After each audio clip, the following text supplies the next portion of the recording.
Hemos llegado a la lección número 11 y en esta semana vamos a considerar un tema que afecta nuestra realidad.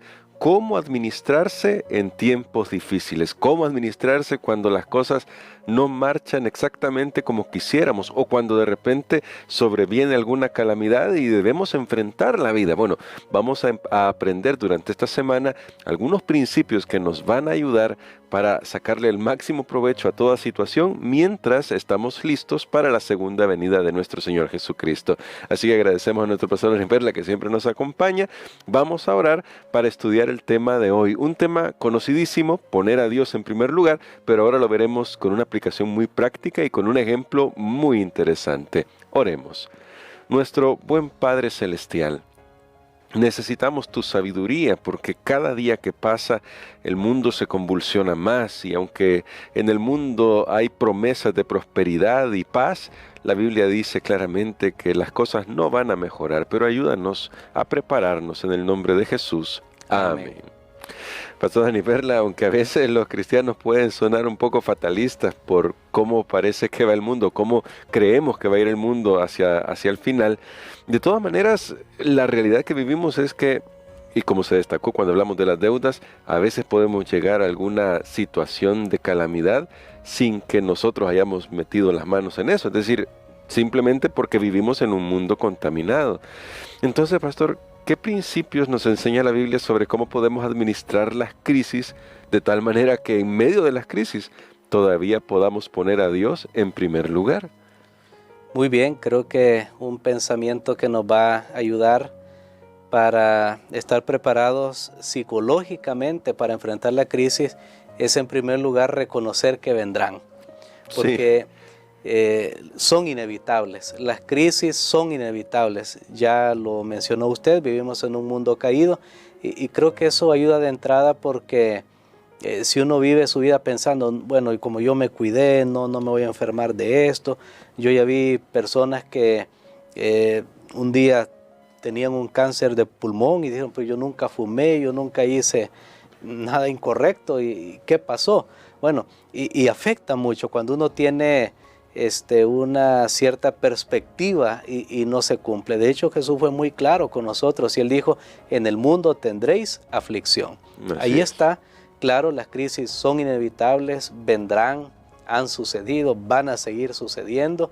Solo hasta que Cristo venga será el inicio de una nueva vida para los creyentes y eso es importante. Pero cómo reaccionamos ante las crisis, eso es lo que nos ayudará para poder enfrentarlas de una mejor manera y salir de una mejor forma. Hay una historia en la Biblia que me gustaría que pudiéramos examinar rápidamente. Tal vez no vamos a poder leer todo el texto que nos dice nuestra lección el día de hoy, pero me gustaría que pudiéramos escoger de la historia de Josafat en el segundo libro de Crónicas, el capítulo número 20. Ahí encontramos una situación de crisis que la podemos ver en los primeros, vamos a leer los primeros 5 versículos en este momento. Muy bien, que dicen así: después de esto, los moabitas y los amonitas, con algunos maonitas, vinieron en guerra contra Josafat. Avisaron a Josafat: viene contra ti una gran multitud de la otra parte del mar y de Siria.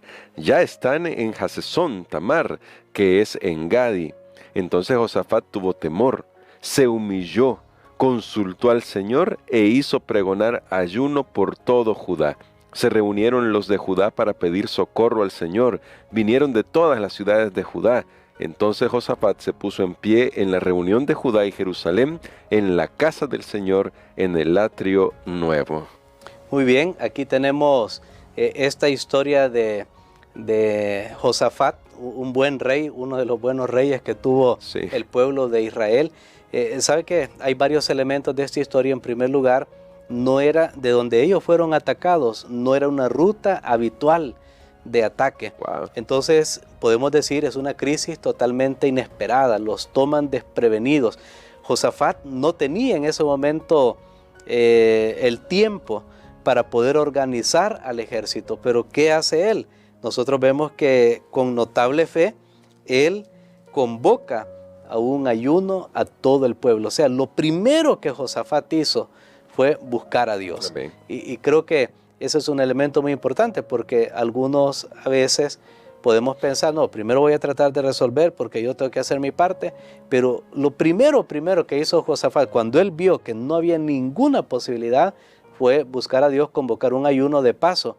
El ayuno fue convocado a la entrada en el atrio del templo, delante del templo que había sido hecho, y él hizo una oración. No vamos a ir a todos los elementos de la oración, que es muy parecida a la de Salomón cuando dedicó el templo, que precisamente sí los atacaban, pero ellos oraban, desde ahí Dios iba a responder para defender a su pueblo. Y me llama la atención, fue en el templo, él fue al templo a orar. Esa estructura, lo que hemos estado estudiando este trimestre, cómo se sostiene el templo, por qué es necesario que haya un templo. Y si hay un templo, tiene que haber alguien que sirva en el templo también. Pero en esta ocasión encontramos que Josafat buscó al Señor, pidió al pueblo que también se pudieran reunir con él, y eso es muy importante, porque a veces hay dichos que dicen, dichos populares, que a veces el esfuerzo de una persona no va a producir el resultado. Hay dichos, por ejemplo, uno que estoy recordando ahora rápido, no sé si usted recuerda otro mejor, no sé, pero hay uno que dice, unas golondrinas no hace verano. Pueden haber otros por ahí que tengan la misma idea. Entonces, ¿qué pasa si Josafat hubiera dicho, bueno, yo solo? Claro, Dios lo oye, él va solo, pero él necesitaba reunir al pueblo. Hay cosas, hermano Gerson, que parece que Dios no puede actuar si no nos unimos. Y ese es un tema muy, muy importante. Pero algo que me llama la atención es que a la mañana siguiente él logra reunir una fuerza especial y hace un coro. Esto no lo hemos podido leer en este momento, pero ahí está, para que se estudie un poco más en el segundo libro de Crónicas, el capítulo 20. Y entonces aquí viene un pensamiento. Tras la oración, la acción. Porque Dios le responde y Dios le dice, bueno, yo voy a obrar, estén quietos, pero eso no significaba no voy a hacer nada. Hay una crisis. Ok, yo oro, confío en Dios, lo busco a Él, pero no significa que yo no voy a hacer nada, yo voy a estar preparado. Y entonces Josafat preparó a ese ejército especial. Recuerden, tras la acción, tras la oración, la acción. O después de la oración viene la acción. Ambas cosas van combinadas. Y entonces Dios interviene de una manera milagrosa. Creo que estas son algunas lecciones que podemos aprender, y hay unas palabras que Josafat dijo que creo que fueron de gran motivación para el pueblo. Y creo que es importante destacarlas, pastor, porque justo en la mañana, en el verso 20 de segundo de Crónicas 20, dice, cuando se levantaron por la mañana, salieron por el desierto de Tecoa. Ya habían recibido el mensaje, la respuesta que destacaba nuestro pastor, y mientras salían, Josafat se puso en pie y dijo, oídme, Judá y habitantes de Jerusalén, creed al Señor vuestro Dios y estaréis seguros, creed a sus profetas y seréis prosperados. Y a propósito de esto, pastor, cuán importante y cuán relevante es para nosotros este consejo cuando nos acercamos más a la segunda venida de Jesús, y considerando el regalo que Dios le dio a nuestra iglesia, el don profético también. Cuán importante es escuchar estas palabras para guiarnos en estos últimos días antes de la segunda venida de Jesús. Definitivamente, creo que de ahí depende nuestra vida, porque Josafat dice, creed a Jehová vuestro Dios y estaréis seguros, creed a vuestros profetas y seréis prosperados.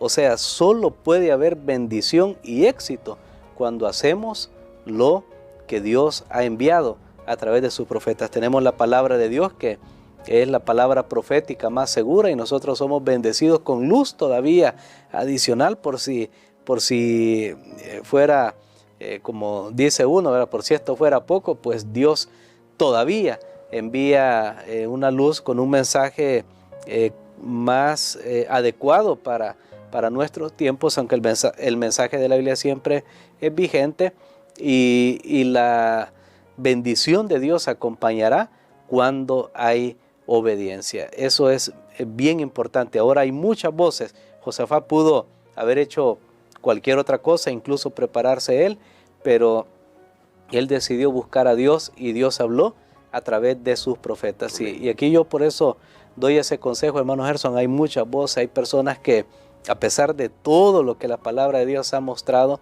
de repente prefieren hacer caso de una publicación, de algo que le dijo a alguien, mire, a mí me pasó esto, y pone duda, desconfianza, y es triste, porque lo que estamos haciendo, si escuchamos otras voces que no es la palabra de Dios, lo que estamos haciendo es cerrándonos a nosotros mismos la posibilidad de éxito. Y eso es terrible, eso es triste, porque Dios asegura para nosotros su prosperidad. Y quisiera, pastor, que nos ayudara a orar por esto, para que hoy, con esta lectura, y le invitamos a que usted haga la lectura, usted en su casa, ahí que nos está escuchando o viendo, haga la lectura, vuelva a analizar estos conceptos y piense en qué pasos debe dar en su propia vida personal. Pero ayúdenos, pastor, para que podamos hacer lo que hizo Josafat. Ante una crisis, ir a Jesús, ir al Señor y estar dispuestos luego a actuar según su voluntad. Amén. Padre, te damos gracias, Señor, porque tenemos este mensaje profético, tenemos la ayuda del cielo, y sabemos que así como tú obraste en aquel tiempo en favor de tu pueblo, tú continúas obrando y vas a obrar en favor de tu pueblo hoy, porque tú deseas lo mejor para nosotros. Hay a veces dificultades, Señor, que no vemos una salida. Permítenos confiar en ti, pero permítenos también seguir un curso de acción esperando de que tú vas a bendecir nuestros esfuerzos. Lo pedimos en el nombre de Jesús. Amén. Amén.